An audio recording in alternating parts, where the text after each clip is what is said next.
പക്ഷേ ഇപ്പോൾ മേയർ ചെയ്തിരിക്കുന്നത് ഈ കൗൺസിലിനകത്ത് കൊണ്ടുവന്ന് ഒരിക്കലും ഒരു അവധി എന്ന് പറയുന്നത് ഏതെങ്കിലും ഒരു സാഹചര്യത്തിനകത്ത് ഒരു കൗൺസിലർക്ക് വരാൻ വേണ്ടിയിട്ട് പറ്റാത്ത അപകടങ്ങൾ തുടങ്ങിയിട്ടുള്ള ആശുപത്രി ആരോഗ്യം തുടങ്ങിയിട്ടുള്ള അസുഖങ്ങൾക്ക് പിടിപെട്ട് വരുന്ന സന്ദർഭത്തിലാണ് ഈ പറയുന്നത് പോലെ തന്നെ അവധിക്ക് അപേക്ഷ കൊടുക്കാനുള്ളത്.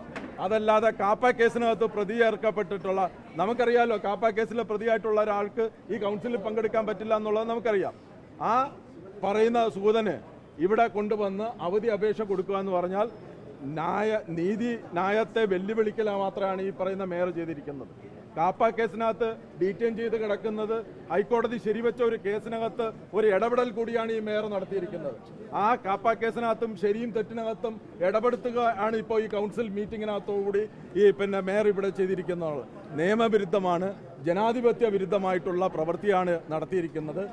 നിരവധി കേസുകളിൽ ഇത്തരം ഡീറ്റെയിൻ ചെയ്ത് കിടക്കുന്ന ആളുകളെ ഒരു കാരണവശാലും ഇത്തരം സഭകളിൽ പങ്കെടുപ്പിക്കാൻ പറ്റില്ല എന്നുള്ള നിരവധിയായിട്ടുള്ള വിധിയുണ്ട്. ഈ പറയുന്ന അവധിക്ക് കൊടുക്കുമ്പോൾ അതിനു വേണ്ടിയിട്ട് നിയമപരമായിരിക്കണം എന്നുള്ളത് കോടതി നിരവധി പ്രാവശ്യം സുപ്രീം കോടതിയും ഹൈക്കോടതിയും പറഞ്ഞിട്ടുള്ളതാണ്. അതിന് സമാനമായിട്ടുള്ള ഒരുപാട് കേസുകൾ നമ്മുടെ സമൂഹത്തിൽ നിൽക്കുകയാണ്. അതിനെയെല്ലാം ലംഘിച്ചുകൊണ്ടാണ് മേയർ ജനാധിപത്യ വിരുദ്ധമായി ഒരു ഏകാധിപതിയെ പോലെ നിങ്ങൾ കണ്ടിട്ടുണ്ടാവുമല്ലോ, ഇവിടെ അവതരിപ്പിച്ചതിന് ശേഷം ഈ കാര്യങ്ങളെ സംബന്ധിച്ച് പ്രതിപക്ഷ അംഗങ്ങൾക്ക് സംസാരിക്കാൻ വേണ്ടിയിട്ടുള്ള അവസരം പോലും ഇവിടെ കൊടുത്തിട്ടില്ല എന്നുള്ളതാണ്.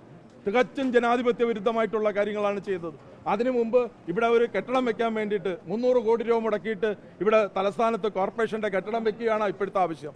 ഇവിടെ നീറുന്ന പ്രശ്നങ്ങൾ ജനങ്ങൾക്ക് പുറത്തില്ലേ? കുടിവെള്ളം മുടങ്ങിക്കിടക്കുന്നു. ഇവിടെ ഈ പറയുന്നത് പോലെ തന്നെ നമ്മുടെ മാലിന്യങ്ങൾ കെട്ടിക്കിടക്കുകയാണ്. അതുപോലെ തന്നെ നമ്മുടെ ഈ നഗരത്തിനകത്ത് വലിയ തോതിലുള്ള സ്ട്രീറ്റ് ഡോഗ്സിന്റെ പ്രശ്നം ഇവിടെ നമ്മൾ സമൂഹത്തിൽ നിൽക്കുകയാണ്. സൂവേജ് സിസ്റ്റം ഇവിടെ ഇല്ലാത്ത രൂപത്തിൽ വരികയാണ്. കഴിഞ്ഞ ഒരു വർഷമായിട്ട് മരാമത്ത് പണി എന്ന് പറയുന്നത് റോഡുകളുടെ പണി പൂർണ്ണമായിട്ട് സ്തംഭനത്തിലേക്ക് നിൽക്കുകയാണ്. അങ്ങനെ നിൽക്കുന്ന സ്തംഭനാവസ്ഥയിൽ നിൽക്കുന്ന ഒരു നഗരസഭയിൽ നിന്നുകൊണ്ട് ജിമ്മിക്ക് കാണിക്കാൻ വേണ്ടിയിട്ട് ഇവിടെ നിലവിലുള്ള ഹെറിറ്റേജ് സോണായിട്ടുള്ള ഈ കെട്ടിടം ഇടിച്ചു മാറ്റി 300 കോടി രൂപ ഈ പറയുന്ന നമ്മുടെ ഫണ്ടിൽ നിന്നെടുത്ത് ചെലവാക്കാൻ വേണ്ടിയിട്ട് മേയർക്ക് ആരാണ് അധികാരം കൊടുത്തത്? അതിനു വേണ്ടിയിട്ടുള്ള കാര്യങ്ങൾ ചെയ്യാൻ വേണ്ടിയിട്ട് ഇവിടെ വലിയ മാളിക പോലെ, കൊട്ടാരം പോലുള്ള വലിയ മാളികയാണോ നമുക്കിപ്പോൾ ആവശ്യമെന്ന് പറയുന്നത്? ഇവിടുത്തെ ആവശ്യമെന്ന് പറയുന്നത് നഗരത്തിലെ സാധാരണ ആളുകളുടെ നീറുന്ന പ്രശ്നങ്ങൾ പരിഹരിക്കുകയാണ്. അതിനു വേണ്ടിയിട്ട് പണം മാറ്റണം.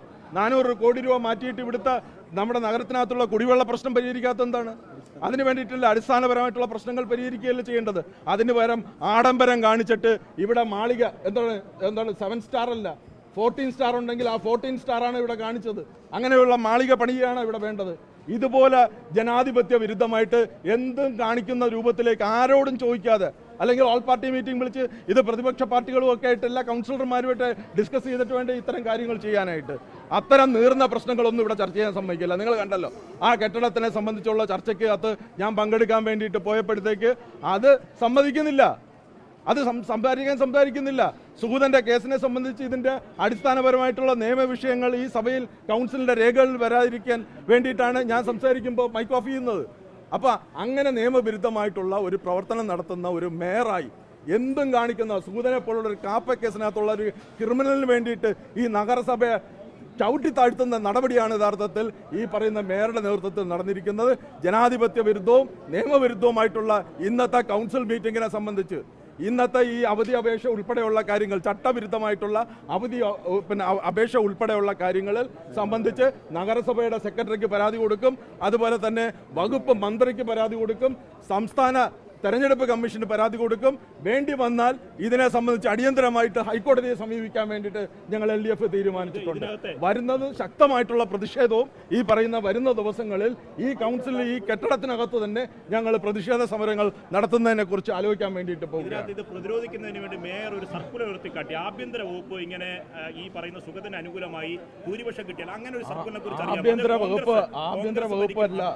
ആഭ്യന്തര വകുപ്പ് അല്ല ഇവിടെ ഇതിനകത്ത് ബഹുമാനപ്പെട്ട ഹൈക്കോടതിയുടെ നിരവധിയായിട്ടുള്ള കേസുകൾ ഇതിനെ സംബന്ധിച്ച് നിലനിൽക്കുന്നുണ്ട്. അവർ ഇത്തരം കാര്യങ്ങൾക്ക് ഇതൊരു അനുകൂല്യവും ഈ കാപ്പ കേസിന്റെ പ്രതിക്ക് കൊടുക്കാൻ പാടില്ല എന്ന് പറയുന്ന സമാനമായിട്ടുള്ള കേസുകൾ ഇവിടെ നിൽക്കുകയാണ്. അങ്ങനെ നിൽക്കുമ്പോൾ നിയമവ്യവസ്ഥയ്ക്കകത്ത് നിൽക്കുമ്പോൾ അതുകൊണ്ടാണല്ലോ അവർ ഹൈക്കോടതിയിൽ പോകാത്തത്. അവർ ഹൈക്കോടതിയിൽ പോയി സമീപിക്കാത്തത് എന്താണ്? കാപ്പ കേസിനകത്ത് ഡീറ്റെയിൻ ചെയ്തിരിക്കുന്ന ഒരാളെ ശരിവെച്ചത് ഹൈക്കോടതിയാണ്. എന്തുകൊണ്ട് അവർ ഹൈക്കോടതിയിൽ പോയില്ല? ഹൈക്കോടതി പോകാത്തത് എന്തെന്ന് ചോദിച്ചു കഴിഞ്ഞാൽ അവിടെ നിന്ന് ഈ പറയുന്ന നിയമവിരുദ്ധമായിട്ടുള്ള ഒരു ഉത്തരവ് കിട്ടില്ല എന്നുള്ളത് കൊണ്ടാണ് ഇന്നിപ്പോൾ ഇവിടെ വന്ന് ജിമിക്ക് കാണിച്ച് ഈ പറയുന്ന സൂതനെ സംരക്ഷിക്കാൻ വേണ്ടിയിട്ട് ഞങ്ങൾ എന്ത് ചെയ്യുമെന്ന് പറയുന്ന രാഷ്ട്രീയ പാപ്പരത്വമാണ് സത്യത്തിൽ മേയറുടെ ഭാഗത്തുനിന്ന് വന്നിട്ടുള്ളത് എന്നുള്ളതാണ്. ഈ UDF സ്വതന്ത്ര കൗൺസിലർ സുധീഷ് BJPക്ക് ഒപ്പം നിൽക്കുന്ന നിലപാടാണെന്ന് സ്വീകരിച്ചത്, അതിനെക്കുറിച്ച് എന്താണ് പറയാനുള്ളത്? അല്ല, സുധീഷ് ഞങ്ങൾക്കറിയാലോ BJPയെ സംബന്ധിച്ച് കുറച്ച് ദിവസമായിട്ട് അവരുടെ പ്രവർത്തനം എന്താണ്? അവരുടെ പ്രവർത്തനം എന്ന് പറഞ്ഞാൽ ആളെ പിടിക്കലാണ്. കോടികൾ മുടക്കിയിട്ടാണ് ഇവിടെ ഭരണം നിലനിർത്താൻ വേണ്ടിയിട്ടുള്ള പ്രവർത്തനങ്ങൾ അവർ നടത്തുന്നത്. അതിൻ്റെ ഉദാഹരണമാണ് ഈ സുധീഷ്. സുധീഷിനെ പണം കൊടുത്തിട്ടുണ്ടാകും.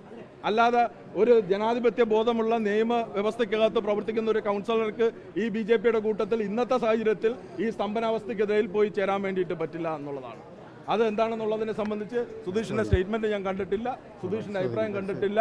അതിനെ സംബന്ധിച്ച് എന്താണെന്നുള്ളത് ഞാൻ മനസ്സിലാക്കിയതിന് ശേഷം പിന്നീട് വീണ്ടും പ്രതികരിക്കാം.